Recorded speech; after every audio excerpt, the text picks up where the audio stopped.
अमित शहांच्या स्वागतासाठी छगन भुजबळांचे बॅनरवरून राष्ट्रवादीचं घड्याळ चिन्ह गायब। शिवसेना उद्धव बाळासाहेब ठाकरे पक्षाची थोड्याच वेळात बैठक, जिल्हा प्रमुख संपर्क प्रमुख उपस्थित राहणार। निवडणुकीच्या तयारीसाठी आढावा बैठक। राज्यात विरोधी पक्षनेते पदासाठी वेगळ्या प्रयोगाची शक्यता। 1.5 वर्षांसाठी तिन्ही पक्षांच्या विरोधी पक्षनेते पदासाठी शरद पवार आग्रही, काँग्रेस मात्र संख्याबळाबाबत आग्रही सूत्रांची माहिती।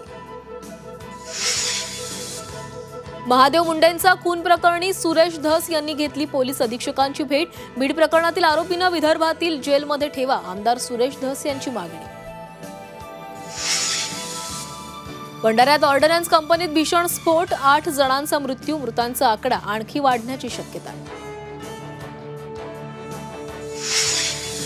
आजपासून एसटीचा प्रवास महागला, 15% भाडेवाढीचा प्रस्ताव मंजूर। 1 फेब्रुवारीपासून रिक्षा टॅक्सीचीही भाडेवाढ।